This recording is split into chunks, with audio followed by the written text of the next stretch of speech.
Ada 3 zikir yang harus kita banyak ucapkan apabila masuk di 10 akhir Ramadan.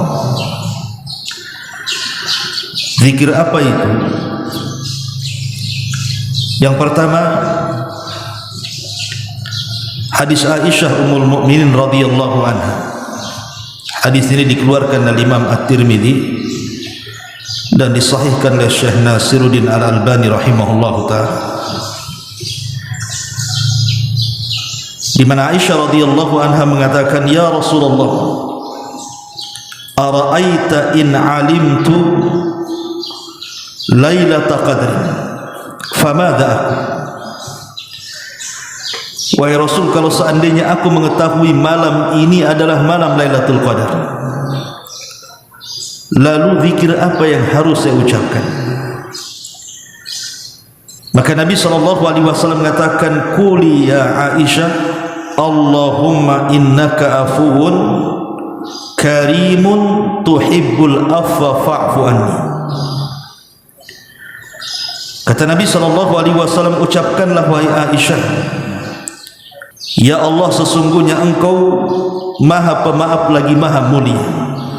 Allahumma innaka afuwun karim. Ya Allah, sesungguhnya engkau maha pemaaf lagi maha mulia. Tuhibbul afwa fa'fu anni. Engkau mencintai para pemaaf, maka maafkanlah diriku. Maka inilah zikir yang harus banyak kita ucapkan di 10 akhir Ramadan. Allahumma innaka afuwun karim tuhibbul afwa fa'fu anni. Ma'asyiral muslimin yang dimuliakan Allah Azza wa Jalla, di sini Allah Subhanahu wa taala disifati dalam doa ini atau zikir ini dengan sebutan Al-Afu. Allah itu maha pemaaf. Kalimat Al-Afu ini lebih luas maknanya dibandingkan kalimat Al-Maghfirah. Jadi kalau kita memintakan ampun akan dosa-dosa kita kepada Allah, maka ada istilah istighfar. Kita meminta ampun kepada Allah Azza wa Jalla. Tapi kalimat Al-Afu ini lebih luas dibandingkan hanya sekedar istighfar. Lalu apa bedanya?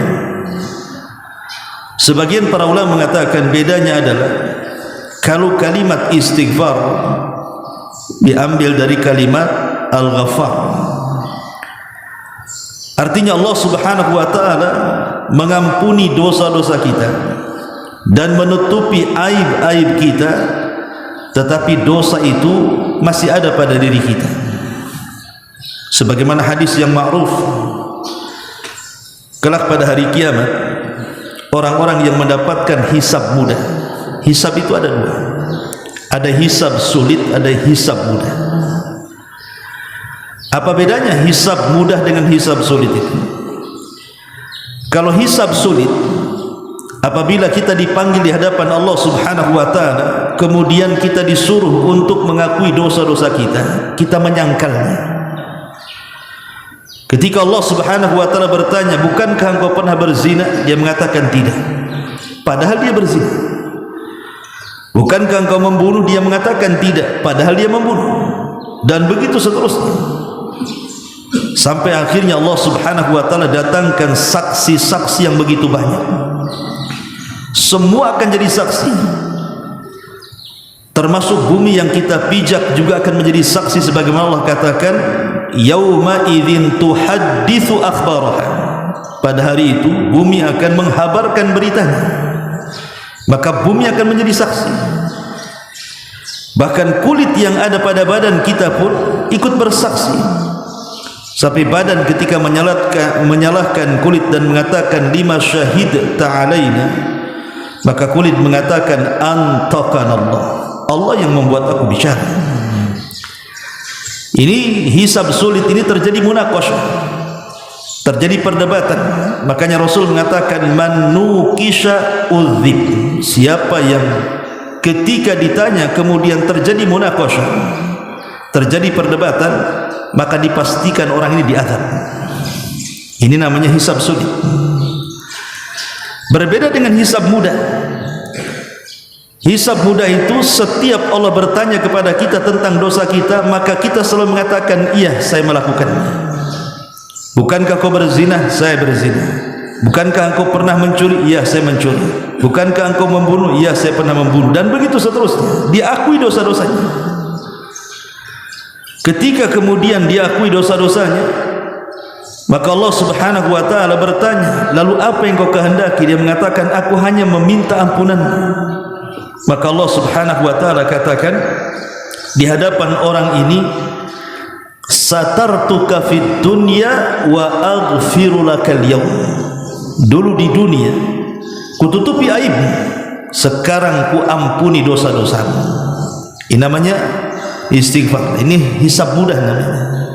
Itu disebut Al-Ghaffar. Allah itu Maha Pengampun. Dia menutupi aib. Di satu waktu dia tidak mengadab dosa-dosa kita, tapi dosa kita tidak hilang, masih ada. Berbeda dengan kalimat al-afu.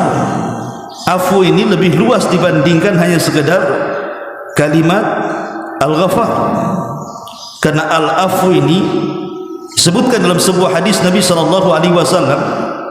Dia mengatakan, ya fulan, inni radin anka lima fa'alta fid dunya wa qad raditu anka wa afautu anka idhhab fadkhuli jannati.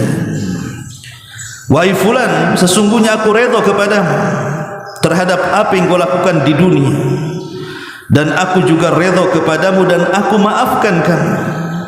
Kemudian Allah mengatakan, kalau begitu masuklah kau ke dalam surgaku. Para ulama ketika memberikan catatan kepada hadis ini, kalimat afautu anka, aku maafkan kamu, maka para ulama mengatakan artinya yuzilu wa yamhu thumma yarda thumma yu'ti. Pertama, dihilangkan dosa-dosanya. Yang kedua, Allah memberikan redhanya. Dan yang ketiga, Allah berikan karunia-Nya berupa surga.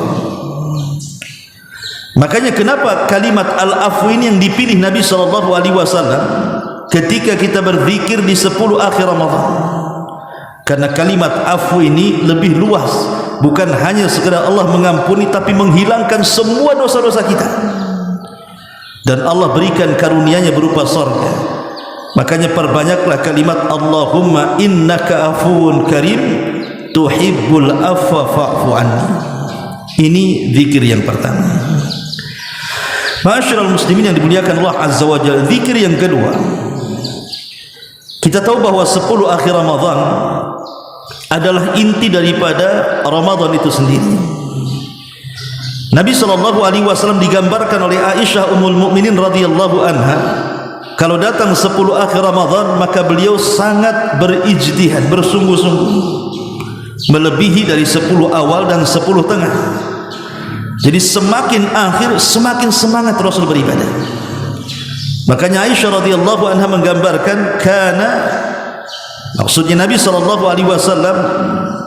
syadda mi'zarah, mengencangkan sarungnya, artinya meninggalkan istri-istrinya, fokus beribadah, beriktikaf.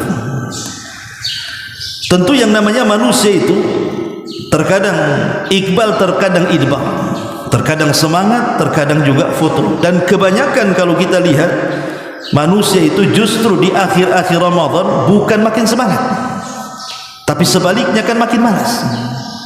Ya buktinya masjid-masjid makin kosong kan gitu. Yang baca Quran pun makin jarang.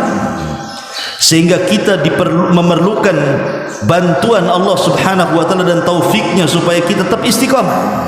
Minimalnya walaupun tidak menambahlah ibadah kita, tapi jangan mengulang. Maka dari sini ada doa untuk memberikan semangat kepada kita. Mu'adz bin Jabal radhiyallahu anhu satu hari berjumpa dengan Nabi SAW. Kemudian Nabi SAW mengambil tangannya. Kemudian Rasul mengatakan, ya Mu'adz, wallahi inni la uhibbuk. wahai Mu'adz, demi Allah sesungguhnya aku mencintaimu. Wallahi inni la uhibbuk, sesungguhnya aku sangat mencintaimu.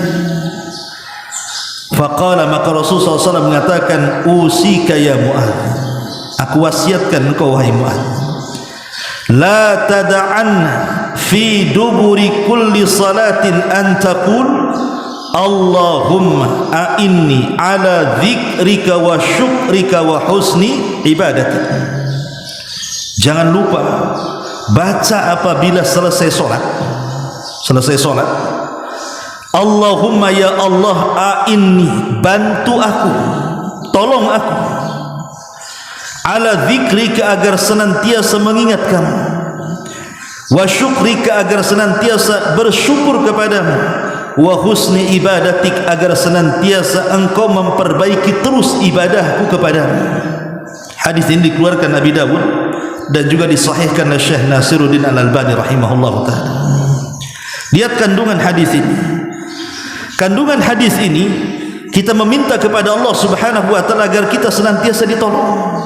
Karena kalaulah bukan taufik dari Allah, tentu anda juga tidak mungkin datang ke masjid ini kemudian sholat subuh. Makanya meminta kepada Allah Azza wa Jalla setiap selesai sholat dengan zikir ini, Allahumma a'inni ala zikrika wa syukrika wa husni ibadatik. Pendek. Allahumma ya Allah, a'inni, tolonglah aku, bantulah aku, ala zikrika, agar senantiasa mengingatmu, wa syukrika, dan senantiasa bersyukur kepadamu, wa husni ibadatik, dan agar senantiasa kau perbaiki terus ibadahku kepadamu.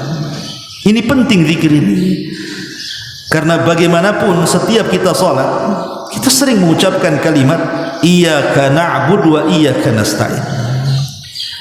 Sebenarnya isti'anah, meminta pertolongan, itu tidak perlu disebut karena dia bagian daripada ibadah. Tetapi kenapa Allah Subhanahu wa ta'ala mengulang setelah iyyaka na'budu wa iyyaka nasta'in? Bukankah isti'anah juga bagian daripada ibadah? Ya, kata para ulama, diulangnya kalimat nasta'in setelah na'budu karena tidak mungkin kita beribadah kecuali karena pertolongan Allah. Kita sholat, kita puasa, kita baca Quran, tidak mungkin kita bisa lakukan kalau bukan karena pertolongan Allah. Makanya dengan zikir selepas sholat ini, hakikatnya kita meminta pertolongan kepada Allah agar kita diperbaiki zikir kita, syukur kita, dan ibadah kita. Allahumma inni ala dzikrika wa syukrika wa husni ibadati. Ini yang kedua. Kemudian yang ketiga, hadis yang dikeluarkan Abi Musa Al-Asy'ari radhiyallahu anhu. Hadis ini dikeluarkan Imam Bukhari dan Muslim. Nabi SAW pernah berkata kepada Abdullah ibn Qais dan mengatakan, ya Abdullah ibn Qais, qultu labbaika ya Rasulullah. Kata Abdullah ibn Qais, kupenuhi panggilanmu wahai Rasul. Kata Nabi SAW, ala adulluka ala kalimatin min kanzin min kunuzil jannah. Maukah aku habarkan kepadamu sebuah kalimat yang merupakan pembendaharaan dari pembendaharaan surga, simpanan daripada simpanan surga. Kata Abdullah ibn Qais, dia mengatakan, bala ya Rasul, tentu wahai Rasul. Apa kalimat itu? Maka Nabi SAW mengatakan, kul, katakan wahai Abdullah ibn Qais, la haula wa la quwwata illa billah. La haula wa la quwwata illa billah. La haula, haula itu artinya kalau di bahasa Indonesia kan mungkin tidak ada daya, tapi haula ini artinya adalah harakat, pergerakan. Haul itu artinya pergerakan. Kita bergerak sholat, kita bergerak baca Quran, kita bergerak berpuasa, bergerak beribadah, itu dalam bahasa disebut haul. Artinya tidak ada gerakan yang kita lakukan, wala quwwata, dan tidak ada kekuatan, illa billah, kecuali semua karena pertolongan Allah Azza wa Jalla. Al-Imam Al-Harawi rahimahullahu ta'ala mengatakan, kalimat al-haul al-harakah, ay la harakata wala istita'ata illa bimasyiatillahi azza wa jalla. Artinya kita tidak mungkin bergerak dalam rangka beribadah tentunya, dan tidak mungkin punya kekuatan untuk beribadah kecuali karena kehendak Allah. Jadi kalimat la haula wala quwata illa billah ini adalah kalimat yang ajaib, ikhwan. Karena kalimat ini bisa mendatangkan kekuatan. Syekhul Islam Ibn Taimiyah rahimahullahu taala dan juga muridnya Imam Ibnul Qayyim, beliau menceritakan, jadi saat Allah Subhanahu wa taala menciptakan arsy, dan arsy itu makhluk Allah yang paling besar dan makhluk Allah yang pertama kali Allah ciptakan, itu arsy namanya. Dan arsy itu bentuknya kubah. Lah arsy ini kan besar, makanya Rasul ketika membandingkan bumi dengan langit saja, ibarat cincin dilempar ke padang pasir. Cincin itu buminya, langit itulah padang pasirnya. Kalau digabungkan langit dengan bumi kemudian dibandingkan dengan kursi, maka sama dengan cincin dilempar ke padang pasir. Langit dan bumi itu cincinnya, kursi itulah padang pasirnya, dan kursi itu tempat berpijaknya Allah. Itu kursi artinya. Kalau seandainya digabungkan semua dibandingkan dengan arsy Allah azza wa jalla, maka itu sama dengan cincin dilempar ke padang pasir. Lah cincin itu ya kursinya, ya langitnya, ya buminya, padang pasir itu arsy-nya. Macam mana yang menciptakannya? Tentu Allahu Akbar, Allah lebih besar dibandingkan itu. Artinya arsy itu besar sekali. Lah setelah Allah Subhanahu wa taala menciptakan arsy, Allah ciptakan malaikat pemikulnya. Dan Allah Subhanahu wa taala menyebutkan pemikul arsy itu berapa jumlahnya? 8 dalam Quran. Ketika para malaikat pemikul arsy ini, Allah Subhanahu wa taala katakan, "Pikulah arsy ini." Ketika 8 malaikat memandang arsy, mereka langsung lemas. Macam mana kami bisa memikul makhluk sebesar ini? Mereka pun merasa lemah, tidak sanggup memikul arsy. Maka kemudian Allah Subhanahu wa taala katakan, "Qulu," katakan oleh kalian, "la haula wala quwata illa billah." Tidak ada daya dan kekuatan kecuali atas pertolongan dan kehendak Allah.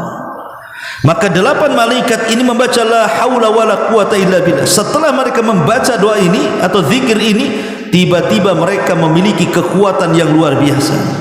Mereka pun sanggup memikul arsy sejak saat itu sampai kiamat dibangkitkan.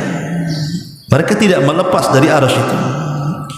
Sampai Nabi SAW ketika mengatakan kepada para sahabat, Allah mengizinkan aku untuk memberikan sifat para malaikat pemikul arsy itu.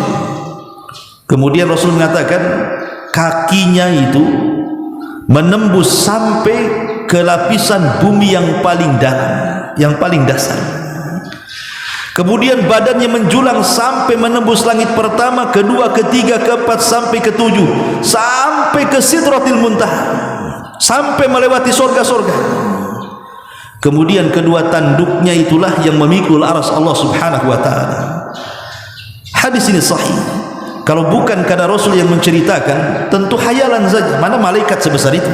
Tapi karena Rasul yang menceritakan, ya sami'na wa ta'na, kita mendengar, ya kita taatkan begitu. Rasul yang mensifatkan malaikat pemikul arsy seperti itu. Tapi syahidnya di sini, ketika malaikat pemikul arsy ini membaca la haula wala quwata illa billah, datang kekuatan. Istimbatnya kata para ulama, lihat bagaimana kalimat ini begitu ajaib. Jadi kalau kita memperbanyak kalimat la haula wala quwata illa billah dengan penuh keyakinan dan meminta kekuatan kepada Allah agar kita diberikan kekuatan bisa ibadah di 10 terakhir Ramadan, bukan mustahil. Allah Subhanahu wa taala memberikan kekuatan ibadah kepada kita. Maka inilah 3 zikir jangan lupa dibaca di 10 akhir Ramadan. Pertama, Allahumma innaka afuwun karim tuhibbul afwa fa'fu anni. Yang kedua, Allahumma a'inni ala dzikrika wa syukrika wa husni ibadatik. Dan yang ketiga, la haula wala quwata illa billah.